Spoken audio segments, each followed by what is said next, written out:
আসসালামু আলাইকুম। আপনারা সবাই কেমন আছেন? আশা করছি যে যেখান থেকে আমার এই ভিডিও দেখেন সবাই অনেক ভালো আছেন। আল্লাহ তাআলার অশেষ রহমতে আলহামদুলিল্লাহ আমিও ভালো আছি। তো ছেলেরা আম কাইট্টা দিছি আর এদিক দিয়ে হচ্ছে কাপ নুডলস বানাইতেছি। তো আপনাদের সাথে শেয়ার করতে করতে আজকে আমি আমার জীবনের অনেক গল্পই বলবো। তো যাই হোক, কিছু কিছু বলতে পরিবারের মানুষরা আমার ভালো থাকাটা পছন্দ করে না। আমার ভালো থাকাটা তাদের কাছে ভালো লাগে না।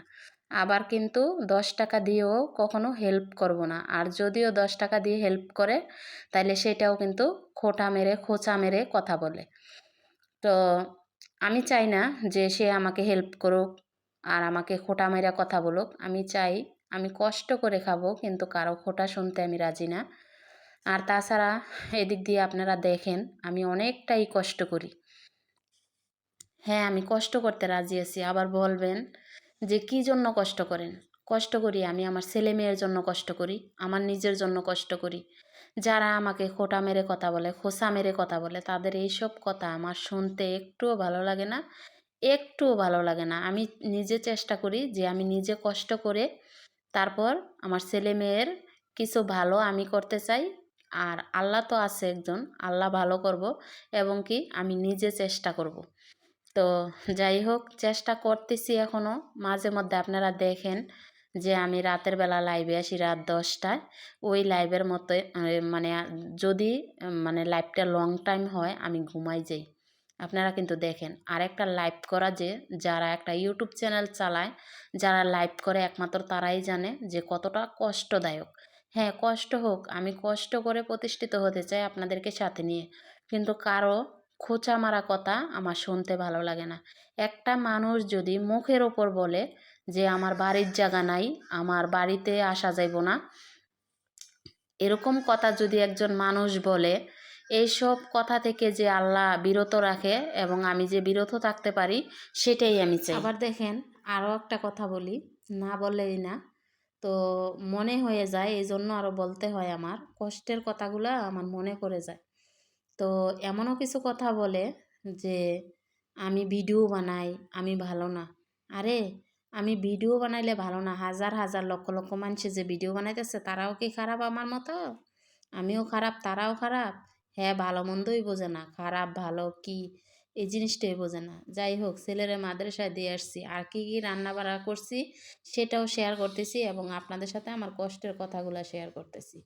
পরিবারের মানুষ যে ভালো না বাসলে পরিবারের মানুষকে কতটা অবহেলা দিতে জানে এবং কতটা কষ্ট দিতে জানে, আজকের এই ভিডিওটা না দেখলে আপনারা বুঝতে পারতেন না। যে মিলেমিশে থাকবো খাটানোর জন্য, মিলেমিশে থাকার চেষ্টা করে, মানে কাজের মেয়েকে একটা যেরকম দাম দেয় এরকম একটা কাজের মেয়ের মতো দাম দেয়, তাছাড়া আর কিছুই না, তাছাড়া আর কিছুই বোঝে না। তো এই জন্য বলবো আমি যে যারা এরকম মন মানসি নিয়ে মানুষের সাথে চলাফেরা করে, এইসব মানুষদের সাথে চলাফেরা না করা বেশ ভালো, নিজে নিজে চলাফেরা করা। তো এই জন্যই এখন মনটাকে খুব শক্ত করে খালি শুধু ভিডিও বানাইতেছি, আপনাদের সাথে কাজ করি। হ্যাঁ, যে শুধু ভিডিও বানান আর এগুলা কাজ করেন, এবাদত বন্দিগিও করি, নামাজ পড়ি, সেটা হচ্ছে আড়ালে, সেটা কোনো মানে আপনাদের সাথে সেটা শেয়ার করি না, সেটা হচ্ছে আমার গোপনীয় ইবাদত। তো যাই হোক, রান্না বান্না করলাম, রান্না বান্না শেষ হইলো, সেটা শেয়ার করছি।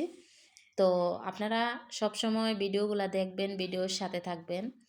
আর আপনারা আমার প্রত্যেকটা ভিডিও যদি দেখে থাকেন যারা, তারাই বুঝতে পারেন যে শুরু থেকে আমি কি কথা আপনাদের সাথে বলছি এবং আমি কেমন ছিলাম, কেমন হইতেছি, বা কতটা আমার মনকে শক্ত করতেছি। যারা ভিডিও শুরু থেকে দেখেন তারা ঠিকই বোঝেন, জানেন। এমন কিছু পরিবারের মানুষ আছে যে মানুষদের সাথে চললে শুধু কষ্ট পাওয়া লাগে, শুধু কষ্ট ছাড়া ভালো কিছু উপহার দিতে পারে না, দিতে পারে শুধু কষ্ট। কষ্ট দেওয়াটা তাদের কাছে একদম ইজি। আর এমন বদনজরি মানুষদের সাথে না চলা ভালো। যে বদনজরি মানুষ নাকি স্বামীর বাচ্চরা করতে পারে, স্বামীকে আলাদাভাবে বুদ্ধি দিতে পারে, স্বামীকে আপনার কাছ থেকে কিভাবে দূরে রাখতে পারে, যে বদনজর নিয়ে মানুষ চলাফেরা করে, এইসব মানুষদের থেকে দূরে থাকতে হয়। আর আপনি নিজে কষ্ট করে ইনকাম করে খাইবেন, আবার বাজে মানুষের কিসের কথা?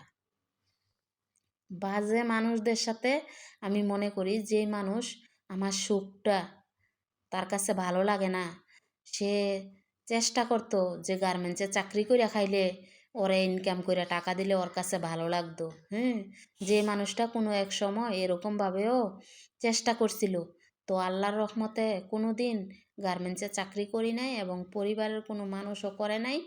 তো আমরা এইটা থেকে আল্লাহর রহমতে ভালো আছি। যেটা ওই স্বপ্ন দেখতো, ওই স্বপ্নটা ওর পূর্ণ হয় নাই। যাই হোক, আল্লাহ চাইলে সব কিছুই আমার জন্য ভালো, যেটা সেটাই করছে, সেটাই হয়েছে। তো আমি মনে করি এই খারাপ মানুষদের থেকে দূরে থাকাটা অনেক ভালো। তো আল্লাহ আমারে এই খারাপ মানুষটার কাছ থেকে একটু দূরেই রাখছে, আমি ভালো আছি। আর ওর নজর কাটার জন্য দূরে থাকারই চেষ্টা করি, কারণ সে নজর যদি ভালো হইতো, নজর যদি ভালো দিত, তাইলে কিন্তু সে কখনো আমার ক্ষতি করাটা চাইতো না, আমার ভালোই চাইতো। আমার কোনো দিক দিয়ে হয় আমার ভালো চায় নাই। দেখেন আজকে সকাল 9টা বাজে প্রচুর পরিমাণে বৃষ্টি হয়েছে, তো আপনাদের সাথে শেয়ার করলাম। তো আমার প্রতি যে এত বদ নজর দেয়, আল্লাহ যদি চায় ভালো কিছু, ওর বদ নজরে কোনো যায় আসে? যায় আসে না। তো সত্যি কথা বলতে আমি মন থেকে ওরে পছন্দ করি না, কারণ ওই যেমন আমার পছন্দ করে না, আমিও তারে আমার মন থেকে পছন্দ করি না। যাই হোক, আমি মন থেকে যেমন পছন্দ করি না, যেমন আলাদা হয়েছি ওর কাছ থেকে, আমার যে আল্লাহ ওর কাছ থেকে আলাদাই রাখে। ওর কাছে যে আল্লাহ আর না নেয়, আমি আর যাইতেও চাই না। আমি যেভাবে আছি এইভাবে থাকতে চাই, এইভাবেই আমি ভালো আছি। আমার ছেলে মেয়ের ভালোবাসা যদি সাথে থাকে আর আল্লাহর ভরসা যদি আমার ওপর থাকে, আমি ঠিক ভালোই থাকি, টেনশন করা লাগে না। আর বদনজরি মানুষটার সাথে থাকলে মানে বদনজর তো দেয়, কোনো জিনিস খাওয়া পরা দেওয়া কোনো কিছু পছন্দ করে না, এবং কি পছন্দ করতেও না, কোনো সময়ও না। ওর নজরটা বললাম না, বদ নজর, কাল নজর। কাল নজরও ভালো আছে, এর নজরটা এমন একটা খারাপ নজর। তো কি বলবো আর, সত্যি কথা বলতে আমি গুছায় কথা বলতে পারি না, বুঝছেন নি? আমি গুছাই আপনাদেরকে বুঝাইতে পারি না যে কি পরিমাণে ষড়যন্ত্র করতো, কি পরিমাণে ষড়যন্ত্রের কারণে এরকমটাই আমার জীবনে ঘটছে, বুঝছেন নি? আজকে পায়েস রান্না করছি ছেলেরা খাওয়ানোর জন্য। তো পায়েসের মধ্যে কি দিছি জানেন? ওটস দিছি, সাবুদানা দিছি, পোলার চাউল দিছি, গাইয়ের দুধ দিছি, দিয়ে তারপর একটু মানে আটা করে রান্না করছি। পাতলা করলে পানি পানি হইলে একটুখানি খাইবো, আর খাইবো না। তো যাই হোক, একদম ঘন ঘন করে রান্না করছি, এখন চামচ দিয়ে আমি ছেলেকে খাওয়াই দিতেছি। ছেলের পরিপূর্ণ যত্ন নিই, তারপরেও ছেলের শরীরটা অন্যরকম হয় না। দেখেন এইখানে 8টা ওষুধ আছে, সবগুলোই ভিটামিন ওষুধ, শুধুমাত্র এইটাই মানে অ্যান্টিবায়োটিক ওই ব্যথার জন্য। তো যাই হোক, আল্লাহ রহমত আমার ছেলের এখন ব্যথা নাই, ভালো আছে। তো 8টা থেকে 4টা ওষুধ আমি খাওয়াইতেছি, আর 4টা এই 2-4 দিন পরে আবার ওই 4টা খাওয়ামো। তো পরিপূর্ণ যত্ন নেওয়ার পরেও কিন্তু ছেলের শরীরটা পরিবর্তন হইতেছে না। সবাই দোয়া করবেন যে ছেলেটা সবসময় পরিপূর্ণ সুস্থ সবল থাকে, পড়াশোনা যে করতে পারে। তো আরও একটা কথা বলি, কারণ কে কে আমার ভিডিও দেখে আমি জানি না, গার্মেন্টসের চাকরি কি খারাপ? খারাপ না।